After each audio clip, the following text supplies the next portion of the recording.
Oke, Assalamualaikum warahmatullahi wabarakatuh. Para mahasiswa yang berbahagia, Alhamdulillah di kesempatan petang kali ini kita dapat bertemu lagi dalam mata kuliah metodologi penelitian kuantitatif. Ya, bagi teman-teman yang sedang balik bekerja atau sedang ada di rumah dengan keletihannya, mari tetap kita bersemangat dalam menuntut ilmu, kita niati ibadah, dan sore hari ini kita akan membahas tentang bab 2, bagaimana menyusun bab 2 dalam riset kuantitatif. Jadi Anda harusnya sudah selesai di bab satunya, mulai dari judul, kemudian di pendahuluannya ada latar belakang, ada identifikasi masalah, ada rumusan masalah, ada tujuan penelitian, dan ada manfaat penelitian. Nah, saya akan share screen terkait dengan materi pada petang kali ini. Mohon ditunggu.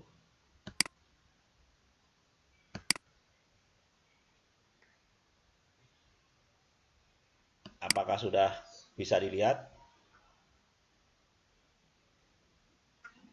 Udah nampak di layar belum? Halo? Oke. Jadi kita akan menyusun di bab 2, ya. Bab 2 dalam penelitian kuantitatif itu disebut dengan kajian.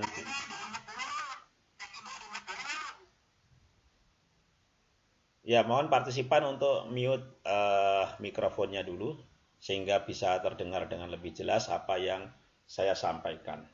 Oke, dalam menyusun bab 2 ini kita akan menyusun tentang kajian pustaka atau kajian teori. Nah, sistematikanya itu dalam riset kuantitatif terdiri atas 4 sub. Saya ulangi lagi. Di bab 2 ini untuk riset kuanti, sekali lagi riset kuanti terdiri atas 4. Ya, 4 itu adalah A. Kajian pustaka, B. Kajian teori, ini berdasarkan panduan terbaru dari Bunga Bangsa, C. Kerangka berpikir, D. Hipotesis penelitian. Kalau penelitian kualitatif, maka tidak menggunakan hipotesis penelitian, sehingga hanya ada 3 ini. Sekali lagi saya ulangi, mata kuliah ini adalah kuantitatif, sehingga di bab 2 kajian teori ini terdiri atas 4 sub. Kajian pustaka, kajian teori, kerangka berpikir, dan hipotesis penelitian. Untuk riset kualitatif, maka tidak menggunakan hipotesis penelitian. Jadi hanya 3. Tetapi karena kita kuantitatif, maka keempat-empatnya ada. Kajian pustaka, kajian teori, kerangka berpikir, dan hipotesis penelitian. Kita lanjut.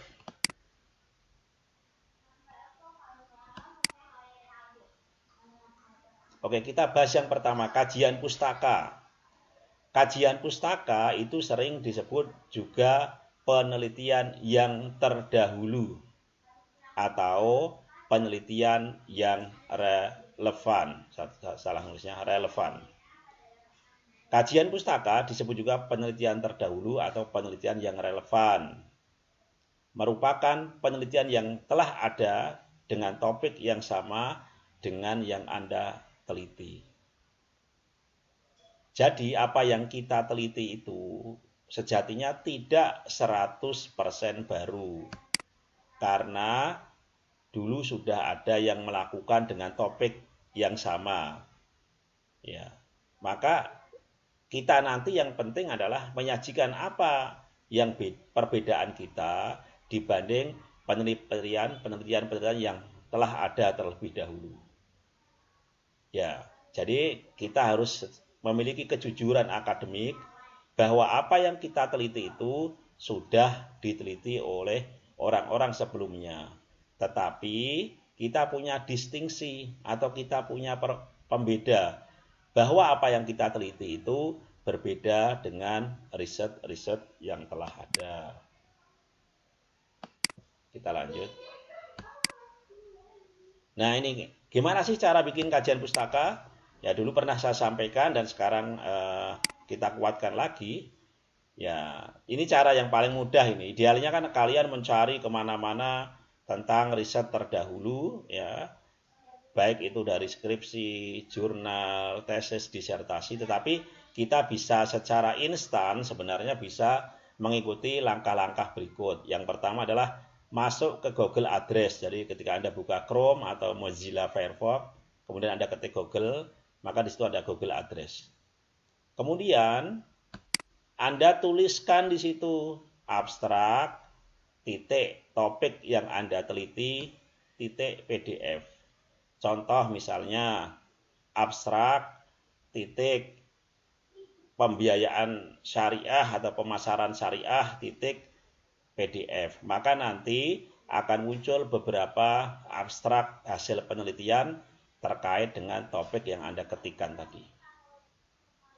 Saya ulangi lagi, Anda bisa masuk ke Google Address, kemudian tulis di Google Address tersebut abstrak, titik, topik yang Anda teliti, titik, PDF. Atau kalau Anda ingin memperoleh riset terdahulunya dari jurnal, Anda bisa yang pertama masuk ke Google Address, kemudian tuliskan jurnal, titik, topik yang Anda teliti, titik, PDF. Contoh, jurnal, titik, hubungan pendapatan dengan gaya hidup, titik, PDF. Maka di situ nanti ada penelitian-penelitian terkait dengan pendapatan dan gaya hidup. Nah, nanti itu adalah penelitian-penelitian terdahulu yang bisa Anda jadikan sebagai kajian pustaka. Perlu diingat bahwa kajian pustaka itu idealnya yang terbaru. Ya, bisalah tahun 2020, 2019, 2018, 2017. Kira-kira seperti itu, sehingga penelitian-penelitian itu masih baru dan memiliki konteks yang masih memiliki kemiripan situasi dengan saat ini ketika Anda melakukan riset. Kita lanjut. Gimana cara menulisnya atau cara mendeskripsikannya? Maka tinggal ini. Contohnya ini.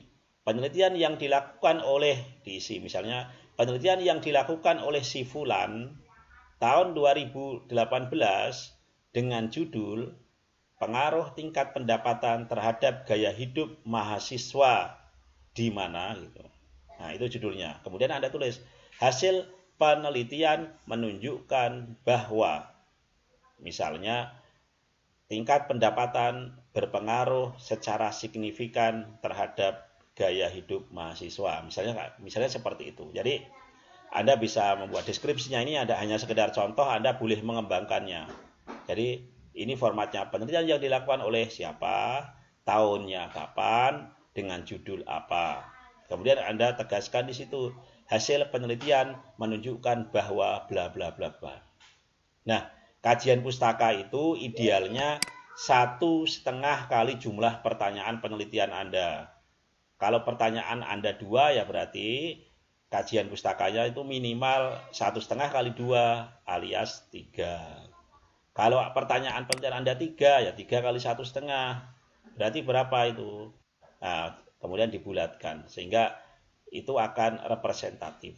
Meskipun secara generik di kampus kita, rata-rata kajian pustaka itu sebanyak 3 penelitian terdahulu atau 3 penelitian relevan. Kita lanjut. Yang B, itu kajian teori. Nah, kajian teori ini berapa yang kita tulis ya tergantung jumlah variabel penelitian kita. Ya. Teori variabel 1 berarti ada ontologinya, ada epistemologinya, ada aksiologinya. Kemudian teori variabel 2, ontologinya apa, epistemologinya apa, aksiologinya apa. Ya kalau teorinya hanya 2 ya berhenti di sini. Kalau teorinya 3 ya berarti ada teori variabel ketiga. Ya konsepnya sama, ada ontologi, epistemologi, dan aksiologi.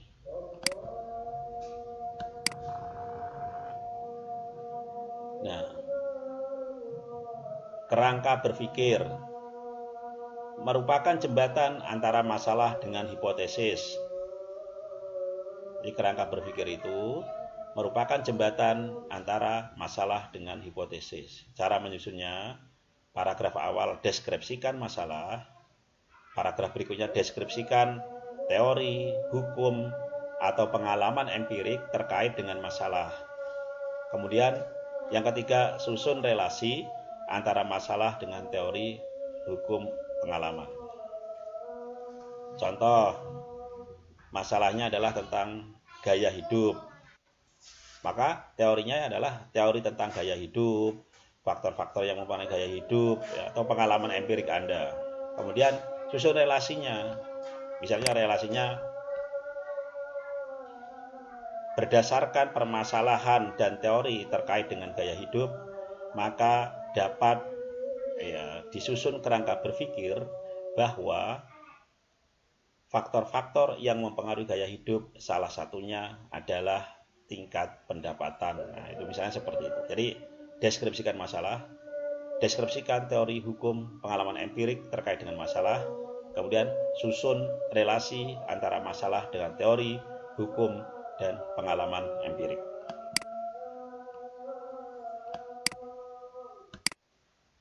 Ya, kemudian yang terakhir, hipotesis penelitian. Ya, hipotesisnya macam-macam. Yang pertama, kalau riset Anda komparatif, maka hipotesisnya itu terdapat perbedaan antara A dengan B. A-nya itu variabel, B-nya juga variabel. Contoh, terdapat perbedaan gaya hidup antara mahasiswa laki-laki dengan mahasiswa perempuan. Itu kalau riset Anda komparatif. Kalau riset Anda korelatif, misalnya, terdapat hubungan antara A-nya gaya hidup, ya, B-nya A-nya pendapatan, B-nya gaya hidup. Jadi terdapat hubungan antara tingkat pendapatan dengan gaya hidup. Kalau riset Anda asosiatif, bisa juga misalnya terdapat pengaruh tingkat pendapatan terhadap gaya hidup. Jadi ya tergantung kita risetnya apa. Oke, saya kira itu share screen dari saya. Nanti akan saya simpan di e-kampus materi ini berikut videonya, sehingga bagi yang terlambat atau tidak sempat bisa mempelajari materi pertemuan pada petang hari ini.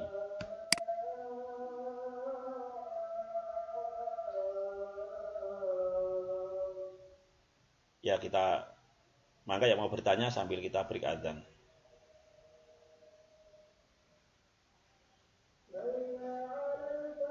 Ada yang bertanya?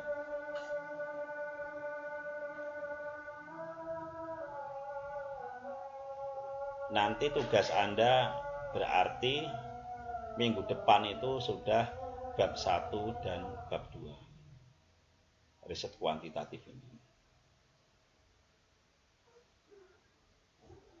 Ada yang bertanya? Kalau tidak ada, kita diskusi di e-kampus sambil saya ngupload materi pada petang hari ini. Iya, berikut videonya nanti saya sampaikan. Oke.